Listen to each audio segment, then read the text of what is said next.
Hello my friends, let's go straight to the front lines. We have some of the interesting news coming from the Pokrovsk-Dobropilla direction, where Ukrainian army tries to encircle one more Russian group not far away from Mayak village. Well, in Kucherev Yar, Russians were encircled for already almost 1 month. However, even without supplies, they still keep their presence. They don't want to surrender. Ukraine intensifies the attacks from Pankivka and Vladimirivka villages. Both of those were recently liberated. And it seems like even without gaining Mayak village under control, Ukraine decided to press a Russian group here from both of the sides. At the same time, close to eastern flank, Russia tries to attack Ukrainian positions to cause the Ukrainian army to reinforce this group.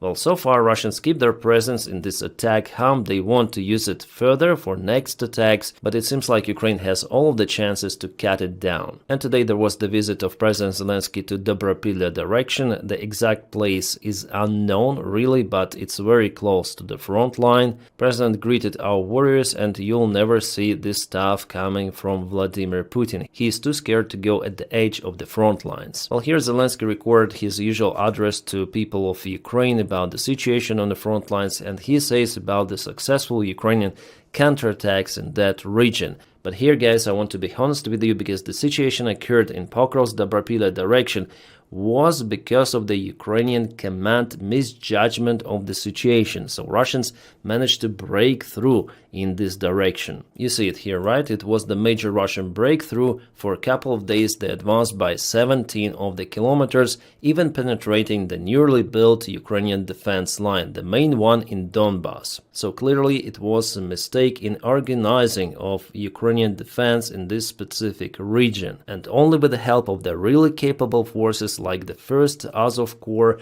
or 225th Brigade, 93rd Brigade, Ukraine managed to cut Russians in Kucherev Yar and also start the counteroffensive. But still, you see that Russia has its presence here. So it's very easy to lose the territory, but you need lots of the time and efforts to regain everything back. Especially right now that Russia deployed the record number of their forces in Donbass. And because very capable Ukrainian emergency brigades are now busy in Pokrovsk, well, Russia sent some of the reinforcements, for example, to Kupiansk. And Ukraine now tries to eliminate this fire, sending, for example, the 3rd Army Corps, the ex-3rd Assault Brigade. It's been already deployed in this direction and tries to fight against Russian assaults towards the city. For Kupiansk now it's critical, way more critical than for Pokrovsk, and Russians unfortunately advanced here for the last 24 hours. You see over here they increased this bridgehead. So before there was the opportunity to cut those Russian clouds and to cut Russians over here, but now Russia expanded it and it's no longer an option. And you see how they expand the sleeve going to Kupiansk. If Russians go to Sobolivka and further south, they may cut the only robust supply connection for Kupiansk. Plus they also offend from the eastern side. We have this update yesterday, today. Their plan is to jam Kupiansk from the north and from the east. By the way, just to remind you that this fight is ongoing in the Kharkiv region. Kharkiv region was not officially included in the Russian constitution, which again marks that Putin's action here is to occupy Ukraine entirely, including Kharkiv Oblast, Dnipropetrovsk, Sumy, where he deployed Russian army, and where officially Russia haven't conducted any sort of the fake referendums to join those regions to annex them. Alright, some of the drone videos we have from the 3rd Assault Brigade. It's been deployed already in the Kharkiv region. We have newly published videos on their channel telling about it. And Kupiansk is also a Kharkiv direction, so I guess they operate in this region. So info about their deployment to Kupiansk region actually could be correct. OSINT Analytic Micro Center 3 also confirms the situation update in Kupiansk direction, so Russia now has 2 of the attack vectors. One is here in this bridgehead, and they want to expand from the east. Yeah, they still have to go for a long distance here. Also, they continue to press Ukrainian army from the northeastern part, so we'll see that. The situation for Kupiansk is not good, absolutely. And experienced fire teams are simply not enough to compensate the Russian attacks. Russia poured lots and lots of the reinforcements, and still Russians are not attacking with its major force that they accumulated in Pokrovsk direction. They're waiting for something, for the proper time to push with everything they have, but I hope that Ukraine is ready for even that scenario. So yeah, according to the latest information, Ukraine actually tries to counterattack here towards Kalinovo, but Russians took more ground. Also, Russians deployed their most capable unit, drone unit, Rubicon, so there are just swarms of drones flying around, including the city of Kupiansk. By the way, the chief of command of the Russian armed forces in Kupiansk direction is the traitor of Ukraine, Sergei Storozhenko, who was the commander of the 36th Ukrainian Naval Defense Brigade back in 2014. Basically, he surrendered himself and his unit to Russia, he obtained the Russian passport and continued his service in the Russian army. As you see, career is kind of impressive. Now he fights against his own people. I just hope that one day he will obtain what he deserves. No, not the medal, not even close. And here's for you to understand the situation with defense lines in Zaporizhia direction. Russians are trying to attack alongside the Dnipro River, also towards Orikhiv, and also the advance from this side. As for Ukraine, well, it has multiple of the forces and what is more important, defense lines. The defense lines are similar to those that Russia built on territory of occupied Kherson Oblast. From what I see, they're definitely robust, but there are some of the flaws, like for example, this area could be taken by Russia, for example, and they might go behind those defense lines to the open, vast areas where just occasionally there are some of the trenches. And the defense of the eastern flank of Zaporizhia, well, I wouldn't say it's too strong, no. Zaporizhia is over here, yeah, probably I'm blocking the view. So it's the main goal of the Russian army now to break through this main Ukrainian defense. That's why they're moving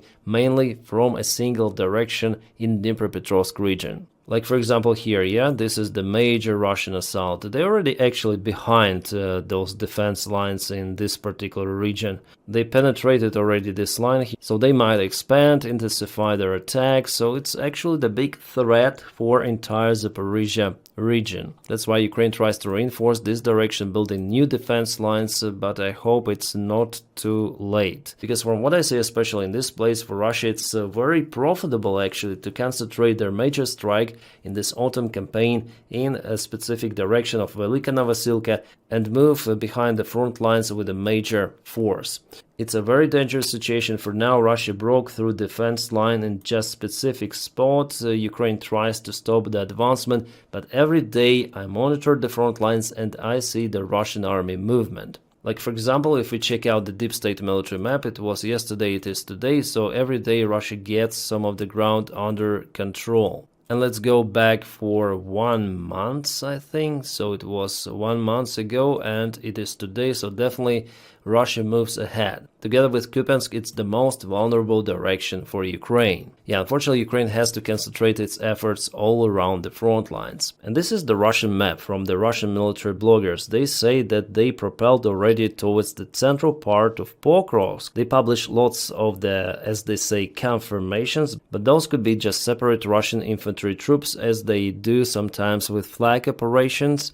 Yeah, this is one more map. They say that they were spotted in this place. And yes, sadly, after watching this video, I may confirm that Ukrainian forces in Pokrovsk were ambushed with some of the life losses and more other terrible stuff that I cannot show you here. Well, anyways, it's better not to witness that, so it happened definitely in Pokrovsk. Roughly 2 months ago, Russians ambushed the Ukrainian vehicle on this road, and now they sent their forces more to the central part. So now I would say that it's the chaos in Pokrovsk. There could be the presence of the Russian infantry, also Ukrainian infantry is out there. Urban fights are ongoing, similar to Kupiansk, but Kupiansk is bigger than Pokrovsk. So yeah, we have unfortunately the situation where Russians entered two of the kind of the big settlements of Ukraine. Well, as for Pokrovsk, those are the small sabotage groups, but for Kupiansk, Russia deployed the major forces. Yeah, sometimes Ukraine eliminates Russian supply roads, as it happened in Mirnograd direction. Mirnograd is very close to Pokrovsk, and this road was used by Russians for their supplies. Well, not any longer. It's the road, which is also a dam. My friends, please check out my channel for more videos. For example, I filmed about